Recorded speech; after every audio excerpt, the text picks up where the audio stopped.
அனைவருக்கும் வணக்கம். நான் தமிழரசன் பேசுகிறேன். இன்றைக்கி நம்ம இந்த வீடியோவில் எதை பற்றி பார்க்க போகிறோம்னா, புத்தாண்டு ராசி பலன்கள். தமிழ் புத்தாண்டு ராசி பலன்கள் 2026 தனுசு காலச்சக்கரத்துக்கு 9ஆம் வீடான தனுசு ராசி நேயர்களுக்கு இந்த வருடம் எப்படி இருக்குன்னு நம்ம பார்க்க போகிறோம். தனுசு ராசி, உங்கள் ராசிக்கு பாருங்கள், 4ஆம் இடத்துல சனி இருக்கார், 3ஆம் இடத்துல ராகு கும்பராசியில் இருக்கார், சனி மீன ராசியில் இருக்கார்.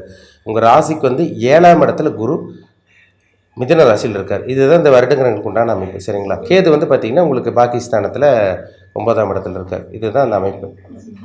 பொதுவாக வருடகிரகங்கள் நம்ம பார்க்கும்போது, அதாவது வருடகிரகங்களுக்கு தான், அதாவது வருட பலன் பார்க்கும்போது வருடகிரகங்களுக்கு முக்கியத்துவம் கொடுக்குறோம். என்ன காரணம்னா, சனி ஒரு ராசியிலேருந்து இன்னொரு ராசிக்கு போகிறதுக்கு 2 வருஷம் டைம் எடுக்கிறார்.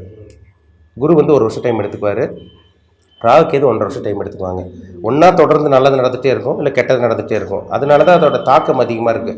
அதனால அதாவது ஒன்றா நல்லது நடக்கும், இல்லை கெட்டது நடக்கும். அது இம்பேக்ட் அதிகமாக இருக்கும். அதனால தான் நம்ம வருட கிரகங்களுக்கு அதிகப்படியான முக்கியத்துவம் வருட பலன் பார்க்கும்போது நம்ம பார்க்குறோம், சரிங்களா. அதான் விஷயமே. இப்போ இந்த வருஷம் பார்த்திங்கன்னா தனுசு ராசி நேயர்களுக்கு பார்த்திங்கன்னா நிறைய நல்லது நடக்குங்க. ஒரு விபரீத ராஜயோகமாக, மறைமுக தனலாபமாக, அதிர்ஷ்டம் கிடைக்கக்கூடிய நல்ல ஒரு வருஷமாக இந்த வருஷம் உங்களுக்கு இருக்கும். ஏன்னா இந்த வருஷம் உங்களுக்கு சனி பயிற்சி கிடையாது. அடுத்த வருஷம் 2027 தான் உங்களுக்கு சனி பயிற்சி. குரு பயிற்சி நடக்கும். ஜூன் மாதம் 2ஆம் தேதி குரு பயிற்சி நடக்கும் உங்களுக்கு, சரிங்களா. டிசம்பர் மாதம் 6ஆம் தேதி ராகு கேது பயிற்சி நடக்கும். இது எப்படி இருக்குன்னு பார்ப்போம் இந்த வருஷம். தமிழ் புத்தாண்டு பாருங்கள், ஏப்ரல் 14ஆம் தேதி உங்களுக்கு ஸ்டார்ட் ஆயிரும். ஏப்ரல் 14க்கு அப்புறம் உங்களுக்கு 45 நாள் கழிச்சு பாருங்கள் குரு பயிற்சி நடக்கும். உங்கள் ராசிநாதனே குரு தான். அவர் 8ஆம் இடத்துக்கு போகிறார், 7ஆம் இடத்துலேருந்து. அப்போ 7ஆம் இடத்துல இருந்து கூட 8ஆம் இடத்துல நல்லா தான் கேட்டிங்கன்னா அது ரொம்ப நல்லது. மறைஞ்ச குரு உங்கள் ராசிக்கு அவர் மறையிறது ரொம்ப நல்லது. ஏன்னா உச்சம் பெறக்கூடிய இடம் 8ஆம் இடம். ஏன்னா உபய ராசிக்கு பார்த்திங்கன்னா குரு மறைஞ்சு கெட்டு போகிறது, ஒரு மறைமுகமாக நல்ல இடத்துல இருக்கிறது ஒரு சிறப்பான ஒரு அமைப்பு தான். அப்போ 8ஆம் இடத்துக்கு போகக்கூடிய குரு ராசிநாதன் 8ஆம் இடத்துக்கு போயிடுச்சுன்னா ஜாக்பாட் அடிக்க போகுதுன்னு அர்த்தங்க. வெளிநாடு போக முடியலையா, இந்த வருஷம் வெளிநாடு போவீங்க. பாஸ்போர்ட் கிடைக்கலையா, பாஸ்போர்ட் கிடைக்கும். விசா கிடைச்சிடும். முன்னோர்களோட சொத்து கிடைக்கும். பூர்வீக சொத்து விற்கும். இந்த டைம்லலாம் உங்களுக்கு இன்சூரன்ஸ் பணம் கைக்கு வரும். எப்போவாது யாருக்கா பணம் கொடுத்துருப்பீங்க, வெளியே கொடுத்துருப்பீங்க, வர வேண்டிய பணம் கைக்கு வரும். Share market, stock market, cryptocurrency, bitcoin, இந்த MLM, இந்த மாதிரி இதெல்லாம் இருக்குது பார்த்தீங்களா. சமூக ஊடகங்களும் அந்த இன்ஸ்டாகிராமில் இருக்கவங்களுக்கு, யூடியூப்பில் இருக்கவங்களாம் கொஞ்சம் ஃபேமஸ் ஆகிறது, அது மூலமாக சில அமைப்பு நல்லா சம்பாதிக்கிறது, இது எல்லாமே இந்த வருஷம் உங்களுக்கு நல்லாவே இருக்குன்னு சொல்லிடலாம். அதனால் கவலையப்படாதீங்க. தனுசு ராசிக்காரங்களுக்கு ஒரு சிறப்பான ஒரு வருஷமாக இந்த வருஷம் உங்களுக்கு இருக்கும். நல்லது நடக்கக்கூடிய ஒரு சிறப்பான ஒரு ஆண்டாக உங்களுக்கு இருக்குது. பயன்படுத்திக்கிங்க. ஒரு அற்புதமான ஆண்டு. 2ஆம் இடத்தை ராசிக்கு 2ஆம் இடத்தை குரு பார்க்குறாருங்க. பணம் வருங்க, பணம் கொட்டும் இந்த வருஷம். 2ஆம் இடத்தை குரு பார்த்துட்டாலே பணம் வரும். குடும்பத்தில் பிரச்சனை இருக்காது. தேவையான அளவுக்கு பணம் வரும். பணம் வந்தால் என்ன பண்ணுவீங்க, கடன் அடைப்பீங்க. கண்டிப்பாக உங்கள் பிரச்சனையை தீர்த்துக்குவீங்க. வீட்டுக்கு தேவையான பொருள் வாங்கி போடுவீங்க. இதெல்லாமே நடக்கும் இந்த வருஷம் உங்களுக்கு. 4ஆம் இடத்தை குரு பார்க்குறாரு. 4ஆம் இடத்துல இருக்க சனி பாருங்கள் உங்கள் ராசி பார்த்து குழப்பத்தில் வச்சுட்டு இருந்தார் உங்களை. ஒரு குறிப்பிட்ட காலம் வரைக்கும் பார்த்திங்கன்னா, அதாவது கிட்டத்தட்ட பார்த்திங்கன்னா போன வருஷத்துலேருந்து ஒரு வருஷம் 1.25 வருஷமாக கொஞ்சம் குழப்பத்தில் இருந்தீங்க. என்ன பண்ணுறது தெரியாமல் இருந்தீங்க. அப்படியே ஸ்தம்பிச்சு போயிருந்தாங்க தனுசு ராசிக்காரங்க. ஆனால் பொதுவாக தனுசு ராசிக்காரங்க தெளிவான ஆளாக இருப்பாங்க. அடுத்தவங்களுக்கு அட்வைஸ் பண்ணுவாங்க. ஆனால் உங்கள் டைம் கொஞ்சம் சரியில்லாமல் இருக்கிறனால கொஞ்சம் குழப்பத்தில் இருந்தீங்க. ஆனால் இந்த வருஷம் பாருங்கள் குரு உங்கள் ராசிக்கு 8ஆம் இடத்துல மறைஞ்சு சனி பார்த்துடுறாரு. அப்போ அந்த சனியோட அந்த கெட்ட கதிர்களெல்லாம் ஃபில்டர் ஆகிடும். அப்போ பார்த்திங்கன்னா உங்களுக்கு அந்த குழப்பம், மனக்குழப்பம், அந்த உடல் ஆரோக்கியத்தில் பிரச்சனை இதெல்லாம் இருக்கவே இருக்காது உங்களுக்கு. ஏன்னா 4ல் சனி இருந்தாலே பாருங்கள் அம்மாவோட ஆரோக்கியத்தில் பிரச்சனை வரும். வண்டி வாகனத்தில் ரிப்பேர் வைக்கும், அடிக்கடி ரிப்பேர் செலவிக்கும். இந்த மாதிரி ஏதோ ஒரு செலவிச்சுட்டே இருக்கும். 4ல் சனி இருந்துச்சுனாலே உடல் ஆரோக்கியத்தில் பிரச்சனை வரும். ஏன்னு கேட்டிங்கன்னா உங்களுக்கு சுகஸ்தானத்தில் பாவகிரகம் இருந்தாலே சுகத்தை கெடுக்கும், ஆரோக்கியத்தை கெடுக்கும். அதுதான் அந்த அமைப்பு. இப்போ குருவோட பார்வை உங்களுக்கு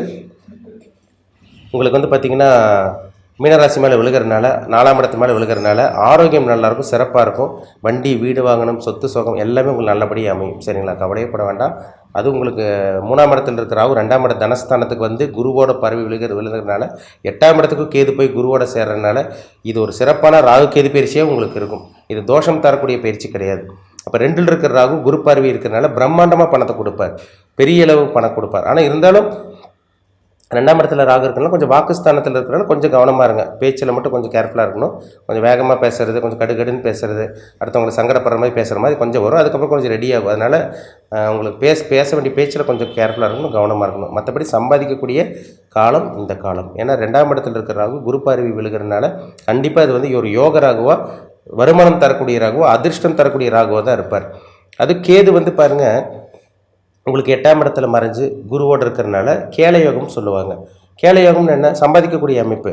அப்போ கேது 8ல் மறைஞ்சால் விபரீத ராஜயோகமாக வெளிநாட்டில் இருந்து பணம் வர்றது, வெளிநாடு மூலமாக பணம் வர்றது, அதெல்லாம் சொன்னேன். இந்த கிரிப்டோ கரன்சி, பிட்காயின், இந்த ட்ரேடிங், இந்த எம்எல்எம், அதே மாதிரி வந்து பார்த்திங்கன்னா இந்த ஷேர் ட்ரேடிங் எல்லாம் பண்ணுறாங்களே, ஷேர் மார்க்கெட்டெல்லாம் பண்ணுறாங்க பார்த்தீங்களா, அவங்களுக்கெல்லாம் ஒரு சிறப்பான ஒரு வருடமாக இந்த வருஷம் உங்களுக்கு இருக்கும். பயன்படுத்திக்கிங்க. ஒரு அற்புதமான வருடம் உங்களுக்கு. அது 4ஆம் இடத்தை குரு பார்க்கறனால அம்மாவோட ஆரோக்கியத்தில் இருந்த பிரச்சனை எல்லாம் ரெடியாகி இந்த இதுவும் கொஞ்சம் ரெடி ஆயிடும் உங்களுக்கு. சரிங்களா? தனுசு ராசிக்காரங்க இந்த வருஷம் வீடு வாங்குறது, ஒரு நிலம் வாங்கி போடுறது, அப்புறம் ப்ராப்பர்ட்டி வாங்குறது, எதிலோ ஒரு இன்வெஸ்ட்மெண்ட் பண்ணி அதில் நீங்கள் வந்து பார்த்திங்கன்னா சேஃப்டி பண்ணுற மாதிரி தான் வரும். ஏன்னா குரு வந்து உங்கள் ராசிக்கு வந்து 12ஆம் இடத்தையும் பார்க்குறாரு, விருச்சிக ராசி. அப்போ சுப செலவு பண்ணுவீங்க, சுப முதலீடு பண்ண போகிறீங்க. அதில் மாற்றமே கிடையாது. சரிங்களா? திருமணம் ஆகவே இல்லைங்க சார், திருமணமே நடக்க மாட்டேங்குது, முயற்சி பண்ணி நாங்கள் வந்து நூடுல்ஸ் ஆகிட்டோன்னு சொல்லிட்டு இருக்கவங்களுக்குலாம் திருமண வாய்ப்பு கைக்கூடி வருங்க. திருமணம் ஆகாமல் இருக்கவங்களுக்கு திருமண வாய்ப்பு கைக்கூடி வந்துடும். தனுசு ராசிக்காரங்க இந்த வருஷம் ஜூன் மாதத்துக்கு அப்புறம் நிறைய பேர் கல்யாணம் பண்ணுறதை பார்க்க முடியும். சரிங்களா? ஒன்றா கல்யாணம் ஆகும், இல்லை நிச்சயம் பண்ணிடுவீங்க. இந்த மாதிரி விஷயங்கள் நல்ல வரணும் உங்களுக்கு தேடி வரும். இதெல்லாம் உங்களுக்கு சிறப்பாகவே இருக்குன்னு சொல்லலாம். இந்த ராகு வந்து பாருங்கள் 2ஆம் இடத்துல வர்றதுனால, அது குரு பார்வை இருக்கிறனால என்ன பண்ணுவார்னா, உங்களுக்கு நிறைய பணத்தை ஒரு பணக்காரன வாழ்க்கை வந்து ஏற்படுத்தி கொடுக்குற அத்தனை அமைப்பும் உங்களுக்கு ஏற்படுத்தி கொடுப்பார். ஒரு அஸ்திவாரத்தை போடுவார் ஆரம்பத்திலே.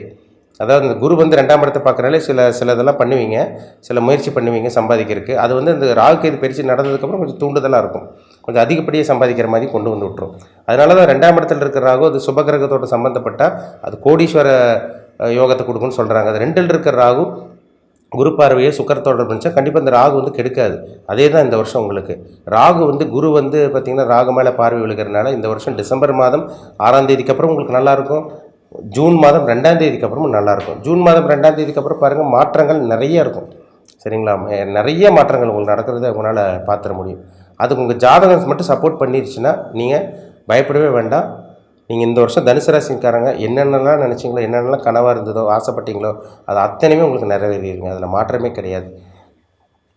உங்களுக்கு வந்து ஜாதகத்தில் என்ன தசாபுத்தி போகுதுன்னு பாருங்கள். நீங்கள் என்ன நட்சத்திரம்னு ஃபஸ்ட்டு பாருங்கள். நீங்கள் என்ன மூல நட்சத்திரமா, பூராட நட்சத்திரமா, உத்திராட நட்சத்திரமா, என்ன நட்சத்திரம், என்ன நட்சத்திர பாதம், இப்போ உங்களோட வயசு என்ன தசாபுத்தி போயிட்டுருக்கு, அந்த கிரகம் உங்களுக்கு சாதகமாக இருக்கா, பாதகமாக இருக்கா, அந்த கிரகம் உங்களுக்கு சப்போர்ட் பண்ணிகிட்டு இருக்கா, சப்போர்ட் பண்ணாமல் இருக்கா, இதெல்லாமே உங்கள் தனிப்பட்ட ஜாதகத்தில் தசாபுத்தி பார்த்தா தான் நம்ம தெரிஞ்சுக்க முடியும். சரிங்களா?